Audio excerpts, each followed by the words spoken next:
What it do, snackers, snackettes, and snack X's. It's your boy Gage. I'm here with Sin. Yes, sir. I'm here with Frosty. Yes. And you are now tuned into the Loading Snacks Movie Club discussion of Beetlejuice, or Beetlejuice, as he was sometimes called in the animated show. Sin, Yes. when's the last time you saw this movie? Forever ago. Like, I forgot so much about this movie. I've not seen it in decades. Sounds about right. Did you see it in the theaters when it first came out? I was thinking about that on the way home today, and I don't remember. I know it was a big part of my childhood, but I don't remember if I saw it in the theater or not. Like a big part, like you used to just watch it a lot at home? Yes. That came all flooding back to me watching this. Like, I can't believe I have not watched this movie in so long, considering how much I loved this thing growing up. Mm-hmm. Frosty, what's your history with Beetlejuice? We watched the animated show when I was younger, but we didn't really watch the movie until I was a little bit older. What up, Coop? Hi, Coop. Okay. But I've seen it so many times I actually did not have time to rewatch it for this, but it's fine because I know it. Because you know it back and forth. Pretty much. So the animated show, what were you like watching it Saturday mornings? Like, or were you watching it somewhere else? Because it was definitely on Saturday mornings when I was a child. However, I don't remember how we watched it, but it was. First of all, hold on just a second. Sin, I'm not so sure I appreciate the way you chuckled at that. So, like, you could have used like a little less shoulder. Like, I'm sorry, like it came out of nowhere. I didn't know that's where you were going, and it just gave me a chuckle. I'm sorry. Do you remember how Sagat used to laugh at you when he beat you with the hard? Yeah, you were like, your arms were crossed. You hit the hole. I don't know. All right. Okay. So, Mari, you have a serious history with this film. Mm-hmm. Then you have a serious history with this film. Mm-hmm. I also have a serious history with this film, and I'm also not sure why. Like, I know it. I feel like at some point I might have said this was like my favorite movie. At some point. Like, I'm like, if somebody would have asked me, like, I was probably literally watching this every day on VHS or something like that, or I don't know, something. Right. And then definitely the Saturday morning cartoon just kind of kept it afloat. Like, it just kind of didn't go away because it was there, and the animated show felt so different from what the movie was. Yeah. But I definitely didn't watch the show. I might have watched like the first couple episodes when it first came out, but then, yeah, didn't stick with it. Nah, this I wouldn't was be like able to tell you what happened in it. I don't remember anything from the animated series, but yeah. It's not important. It's just, I don't know. It's in the animated show, like Lydia and Beetlejuice are like friends. Yeah. And there's this other, there's these other cast of characters that, like, yeah, it's real. Friends. They put her in. She wears like red.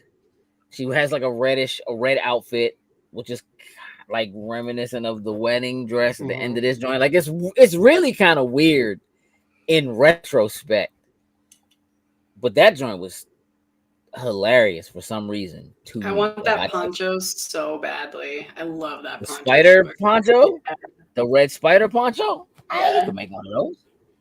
I might know somebody who can make you one of those. That's probably not that hard to do. It's just a poncho.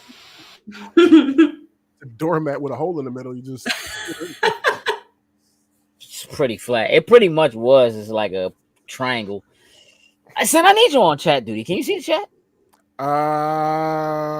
More than likely, no. All right, so let's do this. Let's see. What do we got? I have no idea who that is. It says Facebook user. So does it say everyone in? So hey back. Because it's great. All right. Now listen. Marcus. The animated series reminded me of Freakazoid. No, Freakazoid reminded you of this animated series. Freakazoid came way after. Ben says anybody who was anybody watched this movie back in '88 as a kid. Tim Burton was an intricate part of our childhood. I'm not sure we knew that just yet, though, when this came out. Yeah, I'm with you. Too young to put all that kind of together still. This is a Tim Burton film. And but at the same time, like the only like really big joint he had done, which this definitely was a mainstay for me, was Pee-wee's Big Adventure. I've never seen it. I watched that joint you say you never seen it? You've taught me something new today, sir. I didn't know Tim Burton did that. And that was another one that I watched all the time growing up.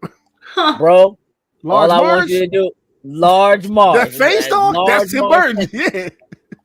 Think about them googly eyes, bro. Yeah. Straight up Burton, bro. And Elfman. And Danny Elfman. Classic.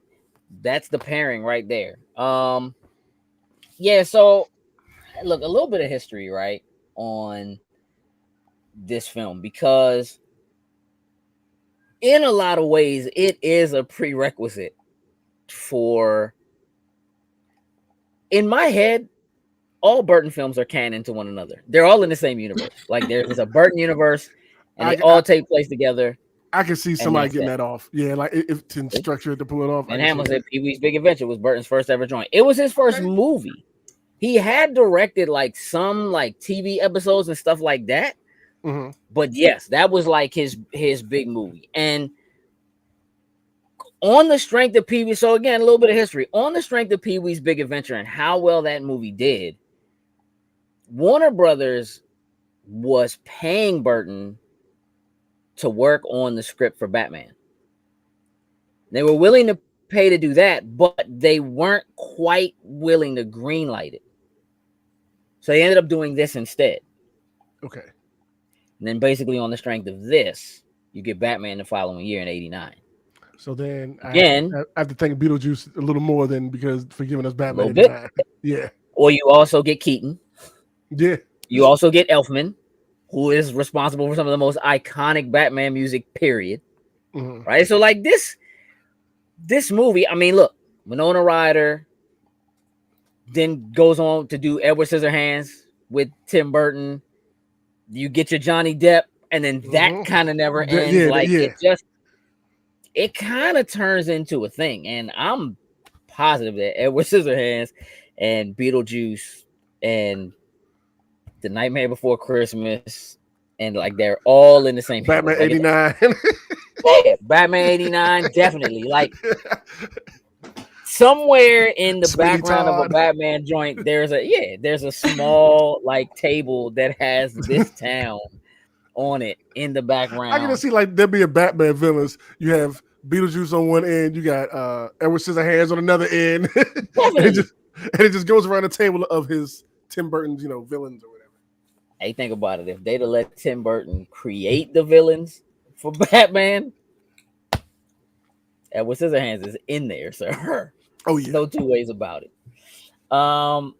Yeah, this movie, let's think about who's in this. Alec Baldwin, Gina Davis, who, again, these are I would be honest. I don't really know if Alec Baldwin was ever really that big a deal. I mean, yeah, he was, but like, Gina Davis, Catherine O'Hara, Winona, of course, Michael Keaton. It's got a pretty solid cast, right?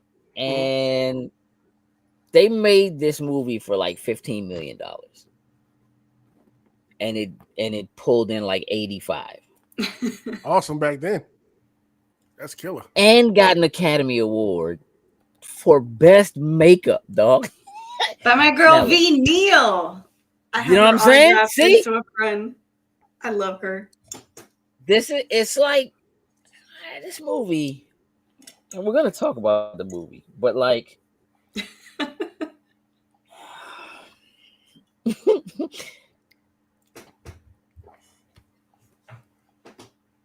I'm not positive that this is a good movie, even though I really like this movie. And we're going to have to talk about that a little bit. Because there are some things about the way some things happen in this movie that I'm just like, Yeah. You hold on there just a little bit. A little trivia for you, Sin. Oh, God. I'm not actually going to ask you to answer it. I'm going to tell you. Because you won't know the answer. Okay. But I'll frame it like I expect you to answer it. Who, as a matter of fact, I am going to make you answer it, but not for real. Like, if you had to guess, think about the time frame, right? Like what year it was. If you had to guess who Tim Burton's first choice to play Beetlejuice was, take a stab at it. Johnny Depp. That's actually a really good guess. Frosty, take a guess. I don't know anything about the time, so I don't know who's like big around that time. Yeah, that was kind of unfair because this is like before you were born. So, Sin. Yeah. If I told you Tim Burton's first choice for Beetlejuice was Sammy Davis Jr. What the fuck? Hey, sorry, but hey, look, I Marcus say, RDJ, shut up, bro. Sammy Davis, what is the thought process behind that? One, I don't really know, but I can tell you that the original version of the script is a lot scarier. It's much more serious.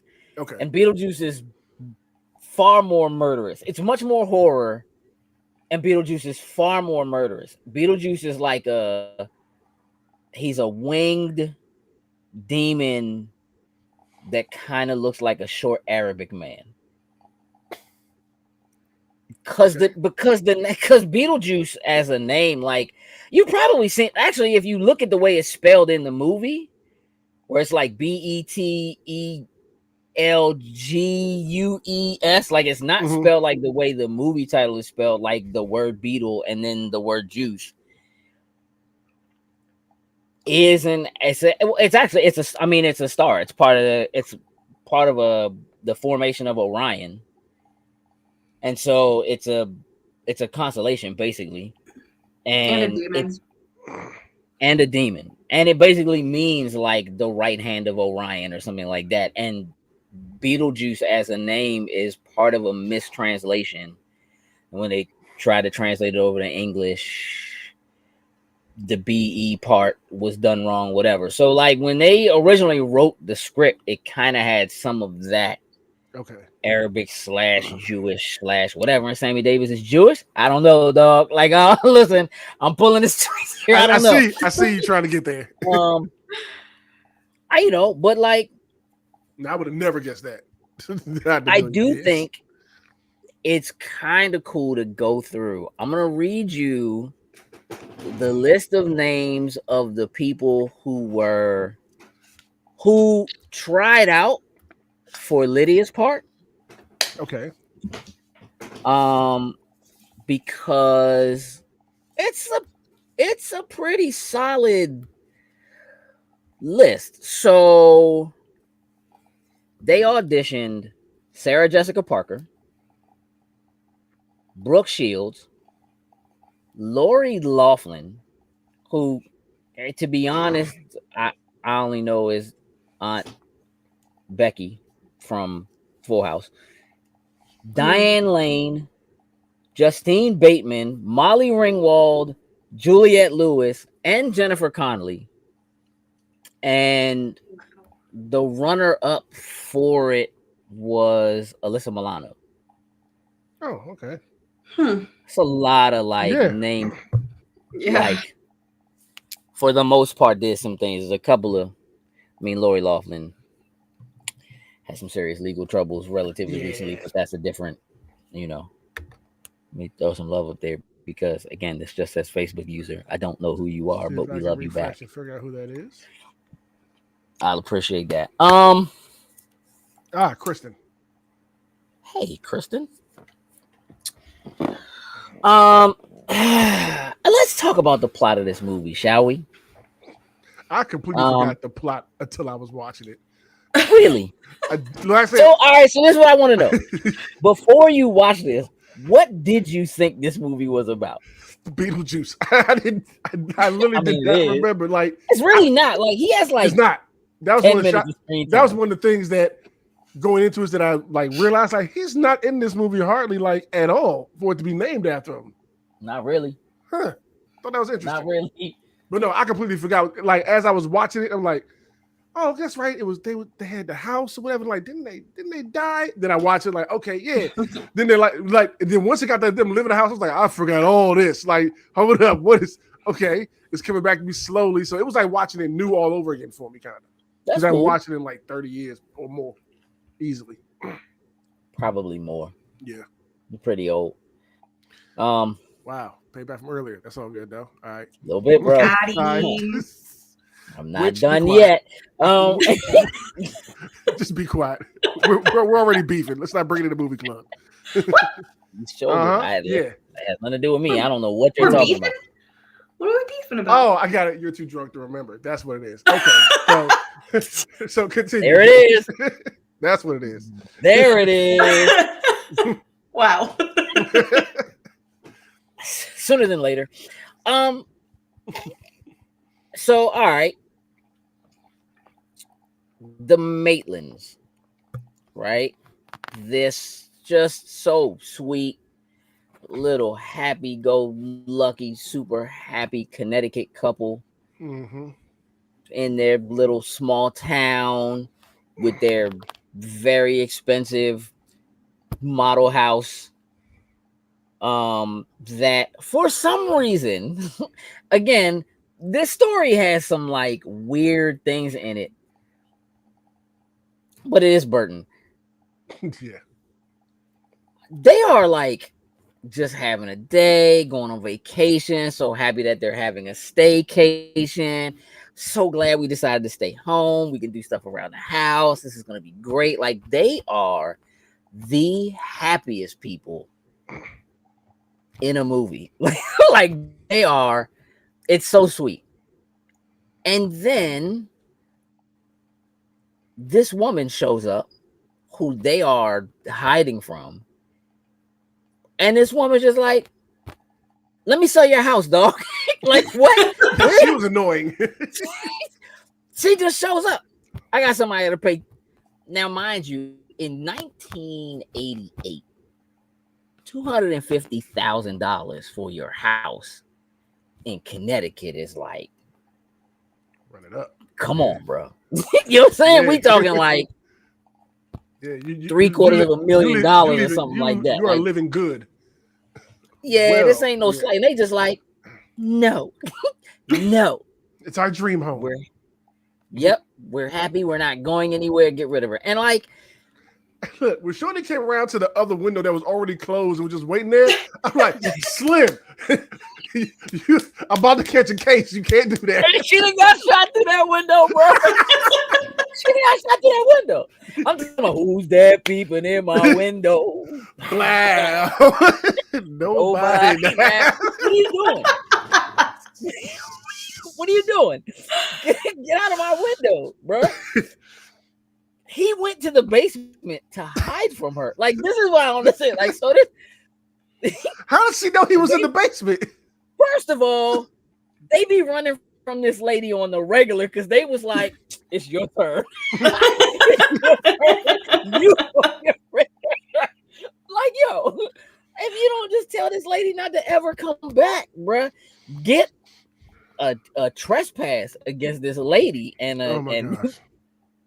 yeah, because I'm half inclined to think that she sent that dog in front of them by the bridge because she wanted to sell that house. Ooh. That's what I think. I'm Not ready mad to at blame. Nonetheless, I'm kind of mad they died though by that. I don't know why. Look, it's the thing. It's a weird look. The whole thing is a weird plot device, right? That like y'all felt like 5 they feet. had to set up that like when they die, somebody has to move in the house, and then it happens like real fast because somebody's ready to sell it. Like she's already got buyers who are like lined up, ready to go. And honestly, in any other movie, she's immediately a suspect. Immediately, she's the one, right? And they honey, go with me to the store real quick while I get something. Okay, but run in and run back out. All right, Slim. Again, the quirkiness of Tim Burton in this world where like they drive their little yellow Volvo, they drive across the little bridge, they like stop, wave, say hi to somebody, and he ain't even really paying them no mind. They pull up to the little hardware store that is connected to the barber shop. And the old man in front of the barber shop is just rapping. He's just talking. Nobody getting a haircut. He's just rambling. Dog, just just talking. And it's talking to no one. Like it starts when he goes in, but when he comes back out, still going. And he gets in the car, he stops talking like he feels like it's rude. My man, you weren't talking to anybody, dog. Like you were just rambling, bro. And it didn't make any sense. He's like, he had hair down to his shoulders. Ew, let me tie my joint back. Slim was upset. Hair down to his shoulders. He was going on. He'll give you a stern talking to, young man. Mm-hmm. What? Yeah. Oh, yeah, he wouldn't touch my hair anyway. But look, they just trying to mind their business and go get their little stuff, and then they turn around to leave, and a dog just happens to get in front of them at the last minute. And in what is the slowest 7-mile-an-hour crash I've ever witnessed, they plummet through the wall. I said plummet, but like they crash through the wall of the bridge. And Benji is holding their weight, is keeping them from falling into the river. And Benji gets off the one 2x4.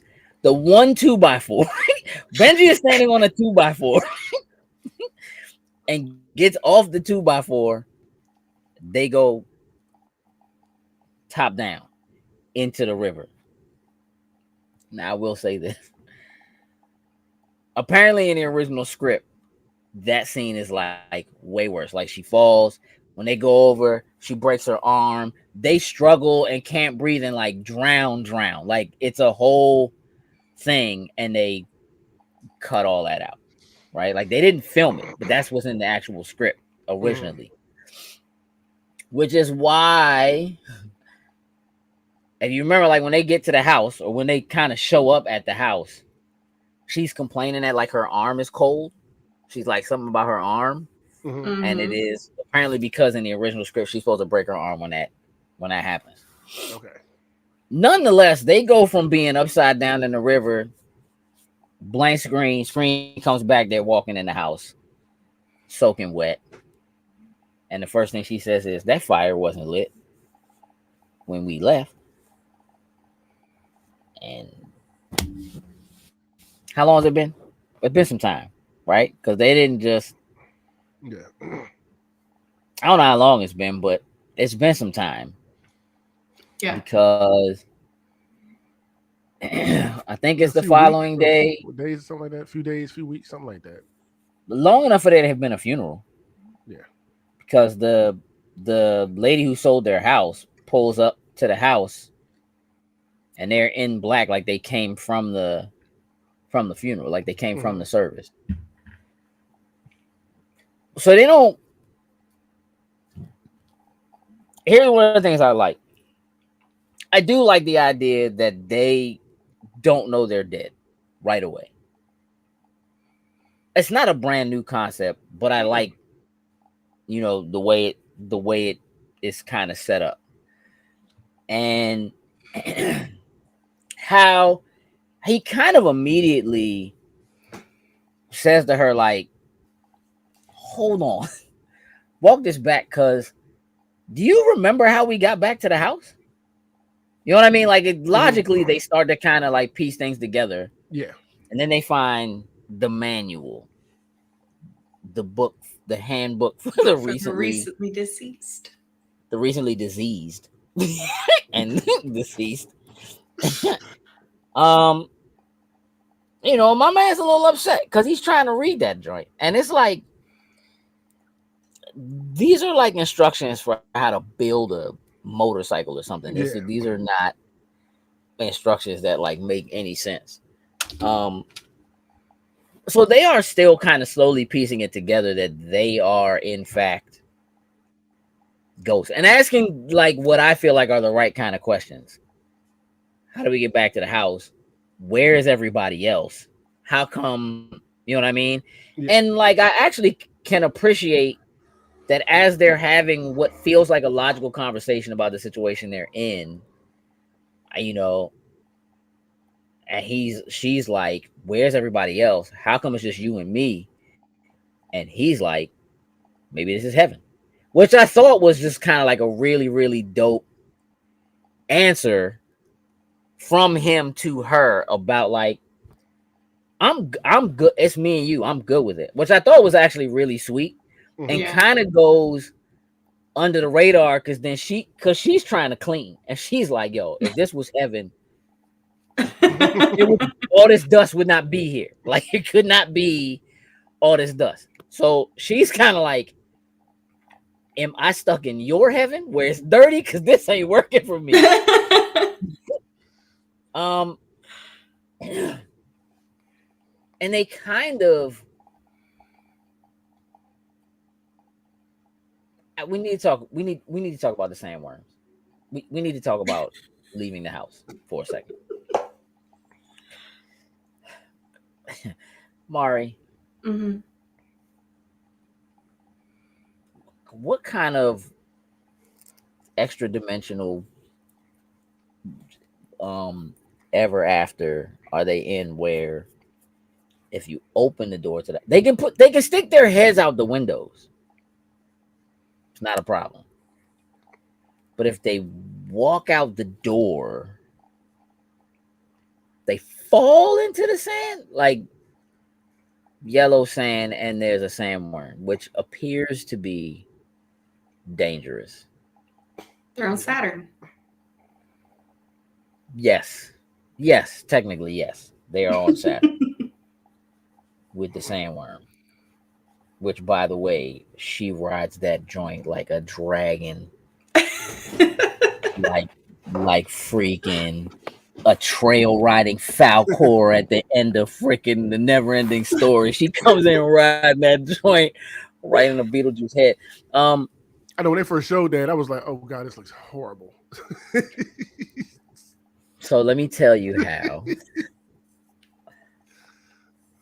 my 15-year-old walks in the room on that part. On that part. And it's like, ew. Ew, what is this? And I was like, listen. This is the 80s. And before I could even say it, she was like, back then this looked good. And I'm like, yo, don't do that.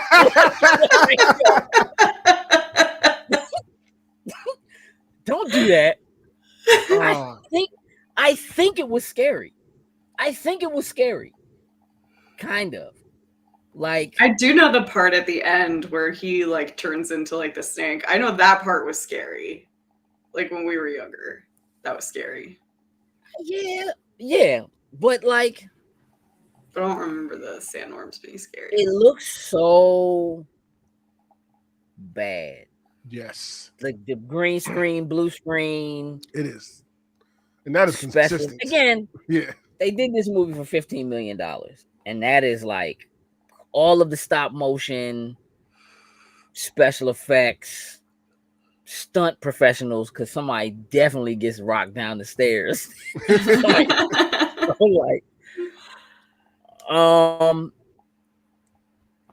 You know, they're like the grass for the joint is like the sound carton, the sound like egg carton stuff that you put on the if you look in the background behind us, it's like sound like it's they made it work. I'm not even like I actually that was one of my favorite things about it was the model. The model the model was cool. One of my favorite things about the movie. Oh man, so those effects were top tier at the time. You know what, dog? I'm not positive that's the case. Because I feel like if the effects were top tier at the time, they would have gotten an Academy Award for that. But they didn't. They got an Academy Award for makeup. So somebody's special effects. I want you to just hold on. Run that back. The first Star Wars came out a decade, 11 years before this joint. Smokes it. And smokes it. You can still watch it to this day and not have a problem with what you're saying. But you know what I mean. Like, that far. You know what I mean. Like, yeah, this joint definitely does not. It's like the stop motion. Like, there's no computer graphics. Like, you know what I mean. Like, computer graphics in the super infancy, right? So, like, if you're going to try to do something like this and create a sandworm, and you have to do it on a budget, how else do you do it? You do stop motion, claymation. You know what I mean? Like that's what you have. So you work with what you got. And I do think for the most part it works and it's sold pretty well. But like looking at it now, also when you take older films like that and you look at them in high def, where just like you're able to scrutinize so much more detail than you could ever possibly see when you were watching it. You know what I mean? Like, nobody really pays attention to that kind of stuff when you see it on the big screen. And, you know, when you edit it for TV or you modify it to fit the format of your 4x3 screen at home and you're watching it, you know what I mean, in 480i, bro, like you can't make out that kind of detail. And now when you take something like that and you put it in HD, it just makes those lines where you can tell that they had to cut people out and use a green screen or whatever. They're just so much more discernible. So yeah,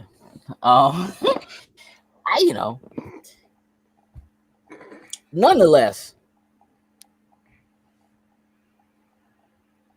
I find myself really drawn as an adult watching this movie to the concept of the afterlife being a job, like being a bureaucracy. Like, you just listen, Slim, we know you're dead. You know you're dead. Here's your little manual. You gotta wait 125 years, bro. Like, we don't have time to get to you right now. Like, it's like trying to go to the MVA for all intents and purposes. And there is something that I find so interesting about that concept, that like there's red tape with what you do and what happens to you, and you're basically just waiting your turn. So like, in a lot of ways, forget whether or not there's a heaven and hell. Even if there is, you're not going now. Oh no. You got your ticket number and you gotta wait. Yeah, it's like a super, super interesting concept that I feel like could thoroughly be explored now in some other way. And it's weird because they only kind of touch on it. It's like, yeah, we assigned you an agent, and when she gets a minute, she'll talk to you. Right. You know what I mean? And you know, the way they talk about the passing of time and how like, somebody been waiting for you. Like when he went outside and she was like, you've been gone for 2 hours. You know what I'm saying? Or whatever, like 3 hours or whatever. When he finally makes his way back. And for him, it's like, you know, a split second. Yeah. Same kind of thing when they're like trying to make their way to the door that basically just leads back to their own house. And she's like, I've been waiting here for like 6 hours, man. I was going to leave. You know what I mean? Or whatever. I love those kinds of concepts and the way they play on like that kind of stuff. And maybe they got the Academy Award for makeup because that lady's neck was smoking, bro. Oh yeah. Oh yeah. Super and I kept looking, like I was looking for the same way I could see the seams in basically every other special effect in this movie. I'm looking at this lady on the screen and looking at her take puffs and that smoke come out of her throat. And I'm like, I don't know how they did that. I think it might be practical. Like for real. Like they may have really put a prosthetic on her that breathes, that like let smoke out. Like I feel like I need to do the research, because that joint is seamless. And you don't, if you're not thinking about it and looking for it, you don't even notice it because she's just smoking. And you see the smoke come out because she's just talking like it's regular. Yeah. I remembered it in the moment. I was like, oh yeah, this the woman with the hole. I thought she had a hole in her neck from what I could remember. Then when I didn't see it, I was like, oh no, she got it. Somebody didn't like her, dog. She got ear to ear. She got ear to ear, bro. Like, you see how reckless she was talking? Somebody told her, don't talk to me like that. I slit your throat. You keep running your mouth. You better watch your mouth. You know what I'm saying? And so, yeah. Yeah, dog. Like, that joint just, I don't know. It's kind of incredible. And look, there are definitely other things that, again, now don't look as good. But, like, the shrunken head dude. Oh, no. When Beetlejuice gets his head shrunken, that was god-awful. Oh, it was terrible. That was so bad. Terrible. But it sounds hilarious because my man voice shrinks along with his. Oh, and the dude who was like, how do I look? And they was like, you all right? He was like, do I? Because I feel a little flat. He just goes into a crack in the wall. My man threw a slot in the wall. I don't know, though. At the time, listen, when I think about it now, that joint is so Pee-wee's Big Adventure. It's so Pee-wee's Playhouse. The way those effects look, the like stuff they were doing, but like stepped up outside of a TV scale to a movie scale in a way that's like, all right, you know, I see what they're doing. Some of it is so primitive. Like, there are people that are in there that you could tell they just kind of put black light sensitive makeup on and they just got black lights in the room. And that's all it is, right? Football players, these dummies, football players is like, hey, coach. Literally.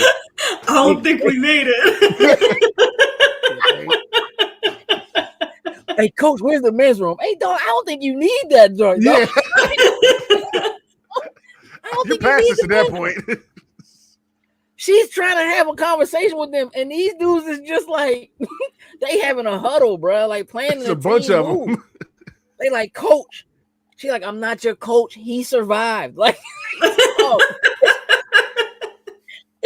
it's meanwhile, smoke just coming out of her neck, dog. Like, I'm just not like, I'm honestly like baffled by like what they did and how they did that. I just think that joint is incredible. So yeah, I can see them getting that award for it. Again, nonetheless, this whole bureaucracy. So them being dead and trying to figure out what's going on with them being sort of like a subplot to the fact that these people who they can't stand have moved into their house and like they're gone at the bureaucracy for like 3 months. Come back, the whole house is different. Yeah. Right. So it's been quite some time. And so like if you're the Deets, try to imagine that you're the people who moved into this house. And even if for like a split second, Lydia's like, I saw some people. Like, I'm pretty sure I saw the people that used to live here. But it's it's been 3 months and you ain't heard a peep. There's nothing strange going on. It's nothing whatever. And then all of a sudden, like when you just think about like what that might do to you if you're the people who moved in. I ain't like, nah, everything's cool. And then all of a sudden. One thing that threw me off that I had to run back was when they first tried to scare the Deets. Yeah, because, with the sheets? No, not with that. When she rips her face off hanging up in the closet. I'm sitting watching, she does that. I'm like, hold up, I gotta run this back because when the hell did you learn how to do that? Nobody, again, yes. Like, yeah, like I literally ran it back like 10 minutes because I thought I missed something. No, you didn't, dog. Because literally there's that scene and she's like holding his head. His head is completely severed. They can't, and they like, how are we supposed to scare them when they can't see us? Right? Yeah. That's all before they realize that Lydia can see them, which again, they don't really explain why she can see them. Nope. Her explanation for it is like, I'm strange. And so, yeah, pretty much. And unusual. Regular people just, they don't acknowledge or see strange, but I'm strange. So I can see strange. It's not like,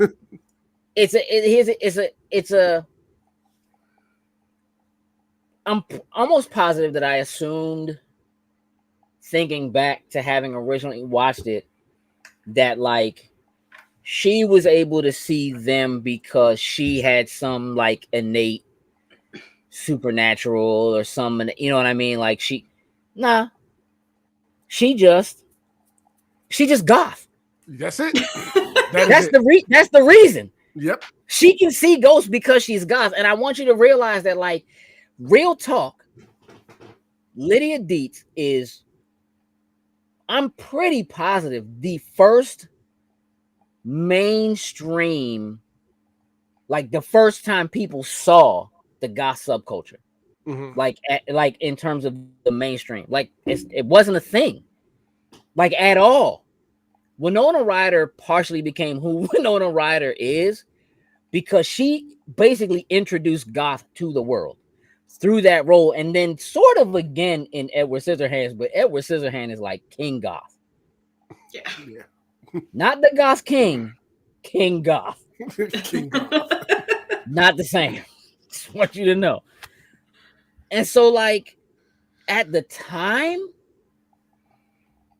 her being goth for the brains of people in 1988 was enough for her to be able to see dead people. Yeah. Like, if you fast forward, like, not even a full 10 years,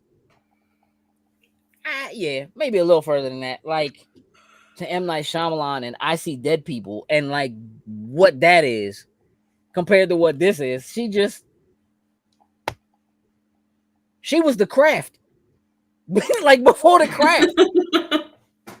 And she was the only one, bruh. You know what I'm saying? Like, she was it. Now she's Stranger Things, seeing the upside down. Listen, 1,000,000%, bruh. Mm-hmm. And back in Beetlejuice. Mm-hmm. She maybe the closest thing people had to goth prior to that was the Addams Family. But like the Wednesday film, the Addams Family movies, I think happened that same year. I think it was after that. Maybe after Christina Ricci. I want to say that's like not till like 92.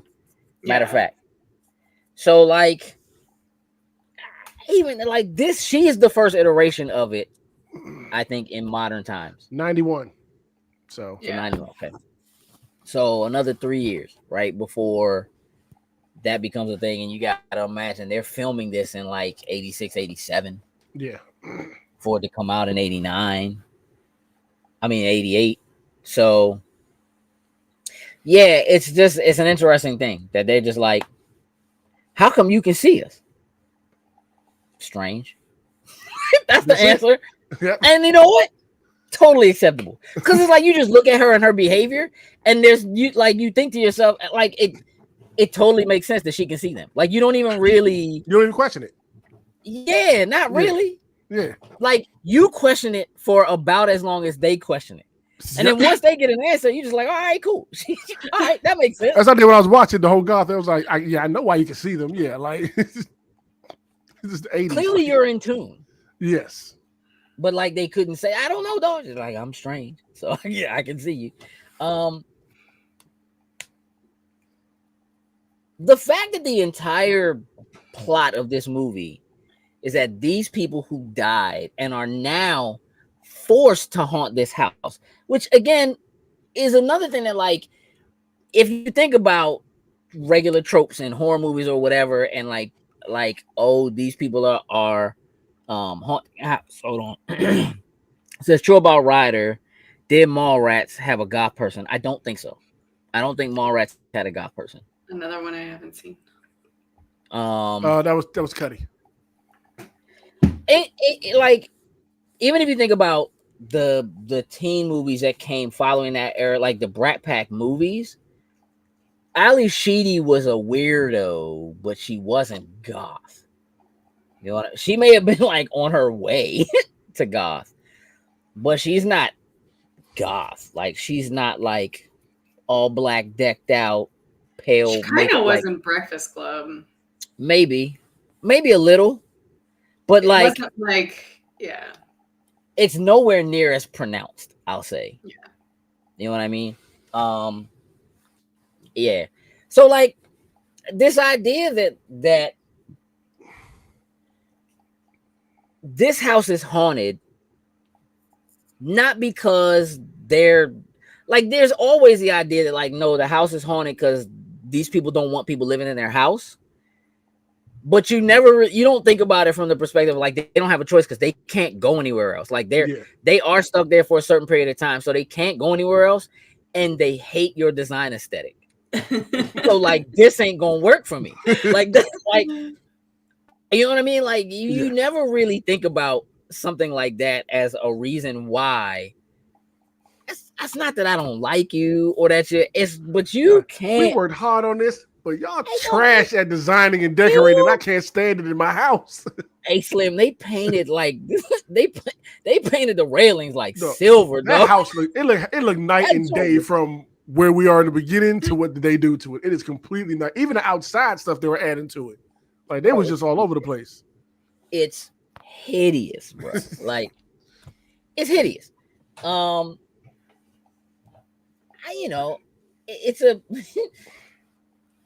It's an interesting take, right? And so like you have these people who are just like, I don't really have nothing against them, so to speak, but like they gotta get out of here. And it's like, if you think about it, like if they were to get rid of them, somebody else is moving into that house. And they just doing it until they get somebody, until they get somebody they like or can tolerate. They like. Yeah. I want to pivot for a second to the raunch that is Beetlejuice. Yeah, he's a piece of work. Hey, dog. He's a piece of work. I was kind of uncomfortable. Like, it's like, and I watched some things I want y'all to know. And my man is like real not okay, bro. Like, just pop out, touch my man wife. Hey, let me get you straight disrespectful. Let me just grab on some of that. Straight disrespectful. Relax, Michael Keaton. Relax, Michael Keaton. Keep it up. You're not gonna make it to this Bruce Wayne Batman role, my guy. No, not even. Like, and that voice, like it works so well with Beetlejuice. It's so disgusting. I love it. Definitely. And there are like slight moments where you hear it a little bit in other stuff that he's in, but in this, like he full on Beetlejuice. It's pretty. He was so good. Nasty. He like pulled something nasty at one point. It was like he like hawked a loogie like in the middle of a conversation, but he didn't actually spit it out. And I was like, I just kept it. He just kept it. He's just gross all the way around in every fashion and form. He's just a gross individual, spirit, demon, whatever. Yeah. Margaret says, would Jennifer Beals in The Bride count as goth, the 85 film? I don't know, man, because I feel like I kind of feel like the entire like I feel like the aesthetic of almost everything that was happening in that film is kind of that. So it is gothic in the same way that like the 1989 Batman that takes place in 89 but looks like it's 1939 is filled with gothic, like the way that structures are built and are made, like there is gothic architecture and so forth in it. Like so much of Batman is gothic, but like to be goth is more like existing in that aesthetic outside of everything else being gothic, if you will. So I don't know if she quite does that. And nobody cared about Jennifer Beals until Flashdance or something. That jump. Woo! Wipe that smile off your face, then. I need to watch that. I've never seen it. Had a Flashdance moment. You never seen that? Mm-mm. Oh man, you ever seen Footloose? Mm-mm. Oh, what a terrible movie for the greatest reasons. Kevin Bacon's the best ever. Oh yeah, here you go. Tremors. We're gonna make this whole town dance. Boy, I'm gonna dance. Anyway. It's dumb, bro. It's so dumb. It's so dumb. But it was so provoking at the time. That boy was like just dancing through like warehouses, bro. Like just like I gotta go somewhere and dancing in the streets. He was dancing in a warehouse, bro. It was a secret. They was hiding it. Like, it was like... I digress, bro. The idea that the entire point of this movie is to scare these people out of being in this house, and then they finally have what is probably one of the most popular scenes in movie history for real, as far as I'm concerned. No, you're right, 100%. That's the first thing that popped in my mind when that scene popped up. I was like, here we go. I know this one. It's the classic. Check, sit. Bruh, listen. Bruh. It's a like. Those lobster hands have always creeped me out, though. They're creepy. They're just people hands and gloves, dog. I know. It's just like that's supposed to be a shrimp. Like I don't like that. It is disgusting. Have you ever seen a possession be that much fun? I just don't know, bro. Like, I would love to have seen how they pulled it off. Because again, just like you were saying, Sin, like how all of a sudden they like taking their faces off and cutting each other's heads off and whatever. All of a sudden, there's no give us 2 minutes of just explaining how did you learn how to do that. You just died. Now the first thing you go do is rip my whole face off and try to scare him. Like what? We know they weren't reading the handbook. No. Even if they tried. So like all of a sudden just be able to like they got guests over, everybody's at the table. Lydia's trying to explain, no, we got ghosts though, it's really real. All right, we'll bring them down here. And they just take over everybody. How did they take over everybody? No clue. None of that is explained whatsoever. Hey, dog, because I know if I could possess you, you're going out. You into a wall. you're leaving. Like, I'm walking you into a wall. This song and dance, nah. I'm We're not walking you into the party. stove. No that wonder fireplace the joint backfired, bruh. I'm walking you into the fireplace. Of course, that'll get y'all out of here. Yeah, like what are you talking about? Big boy over there, he going in there first. That should make the rest of y'all leave. Also, he going in first. I don't like Slim. No, I don't like Slim forever in anything he's in beyond this movie. Forever ruined himself. I don't like him. The interior designer / like anyway. Yeah, they just had a great time. When that joint was over, they like, yo, they was lit. We own an amusement park. Like again, the idea that like they just trying to say like we about to make money. It's on. Money. And they just like, hey Lydia, go get the ghost. What? Hey, don't go get the ghost, bruh. What are you talking about? She's just like, they don't want to talk to you guys because they were trying to scare you and you're not scared. They're like, yeah, they are the most pitiful. But also, they've called Beetlejuice at this point, decided they don't want his help, and still, for whatever reason, my man's just like, watch me be this railing real quick and run amok on everybody. How? Said who, bruh? Said Beetlejuice. Said who, bruh? How did he get out? Why was he allowed to do that? You right, Marcus. They saw dollars, bruh. That's the same thing Sam would have done. Not even. Sam would have got low. Yeah, like, I don't. Again, this movie has some issues, dog. Oh, for sure. They dug him up. I greatly appreciated the cardboard box and stuff. I loved it. Because of, I love, like I said, those scenes with the just how it was all formed and whatever, the little model town was cool. I love seeing the cardboard and everything, picking up the fake grass and whatever. And that was all super dope and creative. I agree. Yeah. Even when they introduce him, how they're saying there, and you just hear commotion coming from the table. It's all miniature. Like, what the hell is going on over there? Like, that was just all really, really cool. His voice all tiny or whatever. Like, yeah. It just, again, they called his name, but then they didn't make an agreement with him, and then they just left him. Nope, we're not using you. We'll do it ourselves. And then he just come on. Well, they technically they called him, and then they just said home, home, home. So they didn't like put it back. They left. Yeah. Yeah. But like, he seemed to be looking for some sort of an agreement from them because he needed it. You know what I mean? For some reason. And when they didn't agree, they were like, nah, we're not doing this. They just left. And then he like did it anyway. So I'm just like, well, then what do we?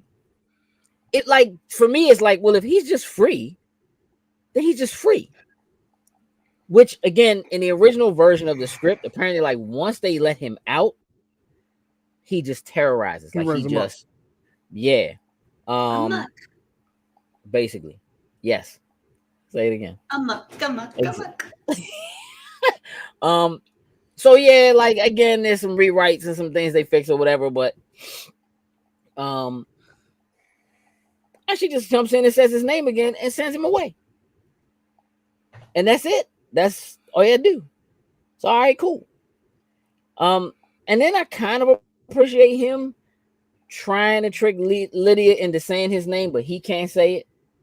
Yeah. So they all the different ways you trying to get her to say it. Yeah. Putting that big ass beetle behind her. Look, your place raids. Like, let's place raids. Yo, it's pretty bad. He's pouring, bruh. If you want to talk about the most product placement, my man poured that Minute Maid orange juice floating in the air in front of her. Like 4 or 5 times they cut back to that joint while she was like, breakfast beetles, orange beetles. Like, come cut on, back to the joint. Whole time he's just like, no, God, Come on, no, like yeah, he's terrible, dog. You guys are pretty good at that. Yeah.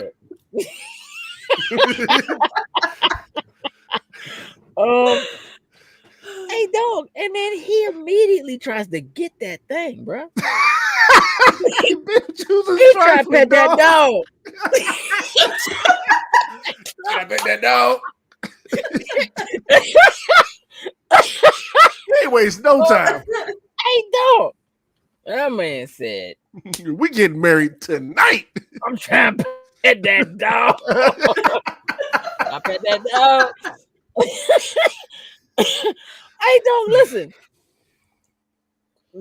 I can't think of the lady name. The smoking neck lady. She said the whorehouse was my idea. Oh, you just dropped it.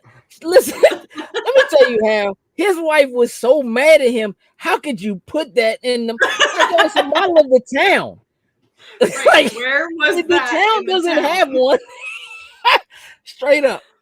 Hey, listen, real talk. It's showtime, which became like the main thing that he would say throughout like the animated cartoon. Yeah, showtime. Like whenever he was getting ready to kick in and like really do his thing, which again was cool. When it was showtime, my man said, "You about to wear this dress? I'm not helping your people." Again, apparently they were performing an exorcism. I guess. I think so. I can't remember if it was actually said or not, though. They didn't say it, but they found the wedding dress. They found their wedding clothes, laid them on the table, basically called their ghosts back to their bodies. And as they came in, they started to wither and zombify, dog. And her fingers were falling off. Like it's just. I think they were just trying to summon them. Like I think they were trying to summon them, but I think they were accident. I don't think they were on purpose doing it. I think they were accidentally basically doing an exorcism. Her name was and Juno. That's what was happening to them. And I only say that because there's kind of like a throwaway moment where there's the janitor guy when they're trying to get back to their door who says something about, "Oh, that's where the exercise ghosts go. People who have no, like they get exercise and they have nowhere to go, whatever." And it's kind of like a throwaway moment, but I feel like that's basically what they were getting at. They were getting ready to become that. So says they're dying, which is again, and that's what Lydia says, like they're dying. So like it had to be, I guess, that it was an exorcism. My man was like, I don't know what to do. I can only get us this far. So you're doing that. All right, stupid. I don't know how to fix this. You all right, buddy? So yeah, like again, the end gets a little out of control. They start to kind of rush through. All you have to do is say my man's name 3 times, but they say it so slow, bro. Yeah, gotta build up anticipation. They really let him out. Beetlejuice, and then they wait. Yeah, here's a zipper for your mouth. Beetlejuice. All right, well, we'll just nail that joint shut and get rid of you. And I also am not completely sure why, when he shrunk the husband down and sent him back to the model, why he got in the car and like drove. I don't know why he was able to drive. Tim Burton. Why didn't he just say my man's name again? That's the answer. Right. You're right. Like, why did he makes just no sense. say it? Like, he got in the car and drove the car off the model onto the floor. It's like, I don't. That's not a thing. That's not how model cars work, sir, back in 1988. Definitely not. Bro, listen. It was a penny racer. It was a penny. That joint was a charged RC car. No, that's not how them joints work. That joint, he could not give that joint gas. That's not how it works, bro. Like, I don't. Maybe he pushed it or something, then ran and jumped in, but no, doesn't work like that. No, sir. Yeah, it gets a little bit ridiculous. Dumb. Yeah. They're ghosts. They can do whatever they want. I mean, look, it's their movie. They can do whatever they want. Yeah. But we also, this is our show. We get to fry them for doing it. Like, we get to do whatever we want to do. That's not passing the test. Yeah, that's a whole problem. Yeah. And you know what? I kind of, whatever. At the end of the day, they saved the day, right? But I was a little disappointed in the fact that, like, the way it basically happens is that, again, she more or less rides the sandworm like freaking Falcor from the Neverending Story, just rides him through the house, which, again, I don't know how you got back in the house, but all right. Through the house, through the ceiling, through my man. It's over. We did it. Saved the day. No ring. Only because my man couldn't find the ring. If Beetlejuice would have found the ring, it'd have been too late. Oh, yeah. He'd have been a married man. Yeah, it does make more sense in the musical. And again, like the way it all happens in the way it's originally written and in the musical, it certainly does make more sense than the way they cut it for the movie. But, it made a lot It lot of money at the time. was a lot of fun to watch. It really was. Like, yeah. I think that's just my takeaway from it. Like, it was just a really fun movie. I thought it was creative with all the points you brought up, Gage. You know what I'm saying? Like the how looking at death in that type of way and everything. Like I said, the model town was one of the most fun things to me. In it or whatever, just like so cool or whatever. And like seeing Beetlejuice kind of interact with what's going on there and bringing it to life. Like there was some cool things they did with this. But overall, it's just a really fun movie to just enjoy, have a smile at. Like I said, it's been so long since I watched it. I had a smile on my face pretty much the entire time watching it. Just going back through memory lane and history where like this, I'm just having fun with this now. Yeah, you really can't read too much into it. Like you just kind of have to enjoy the ride, like, and just kind of take it for what it is.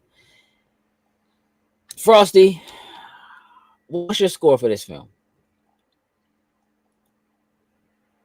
I don't know. I'm gonna go with a 10 because I freaking love this movie. I have so much fun every single time I watch it. I dig that.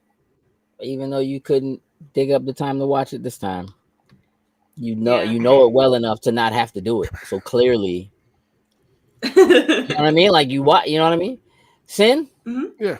What's your score? I go with an 8.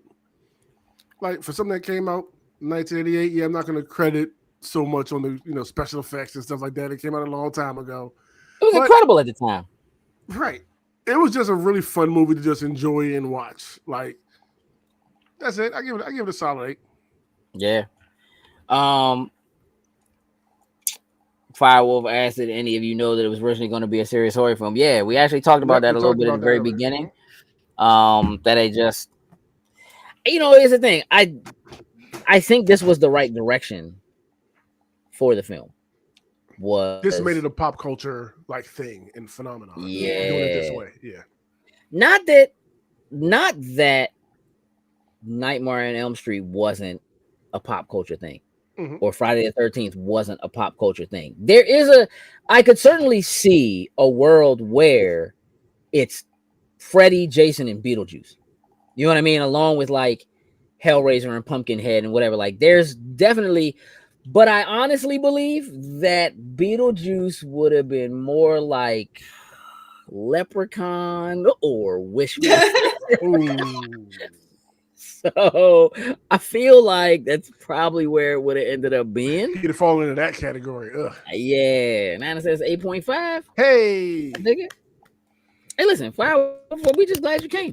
You know what I mean? But yeah, it definitely is. Look, the reality of it is it's a product of its time, right? And there's enough cachet there that it was worth doing a sequel this many years out. True. Right? To do it. So having been like the phenomenon that it was at the time, they would turn almost anything into a Saturday morning cartoon back then. almost anything could do it, but a lot of it had nowhere near the kind of success that Beetlejuice did, and so it was kind of everywhere. You're welcome. And again, it kickstarted a lot of other things, like this movie and the ties that like Tim Burton, Danny Elfman, Michael Keaton, Winona Ryder, like the ties that they have to this film and like what they end up doing, like kind of further on down the road. So much of that is like the DNA of it is in this movie. It's actually really interesting to go back and see. Firewolf says, speaking of Leprechaun, I've done fan drawings of BJ trying to steal his pot of gold. Listen, that's funny. We have a sordid history with Leprechaun around here, and Wishmaster, right, Sin? Oh yeah, love Wishmaster. Wishmaster is right up there with Scissorman. No idea what you guys are talking about. Scissorman is one of the most terrifying, one of the greatest threats ever. Straight up. I'm sorry, Mari. Did you say you have no idea? You've never seen Wishmaster? No. Good for you. There's like yeah, you're good on that. There's like at least 4. There's at least 4 of them, Joyce. They're terrible. They're terrible, but they are like that.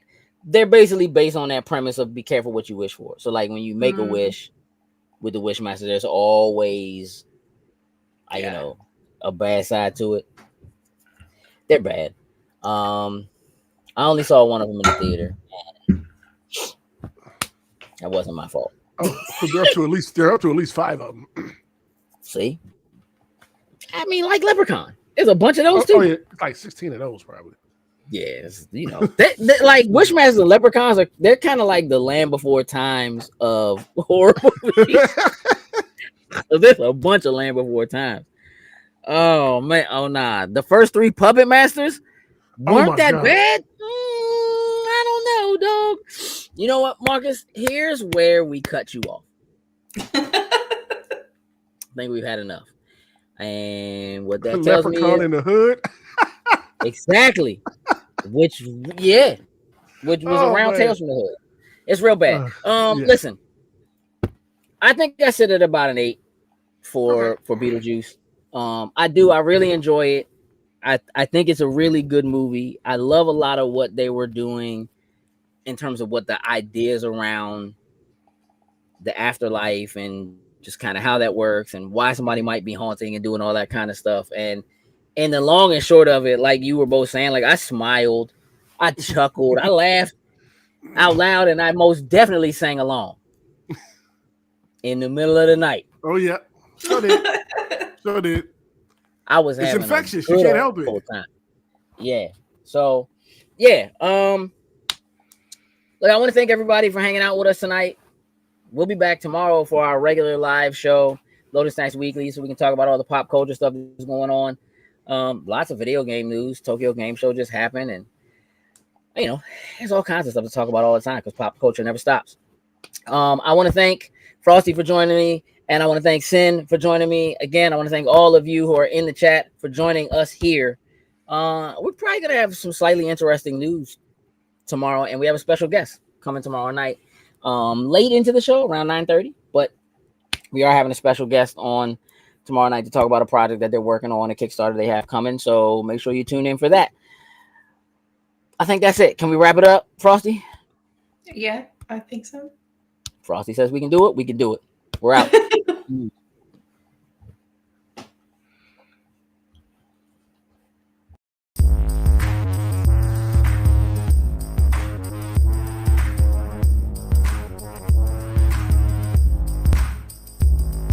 Loading snacks.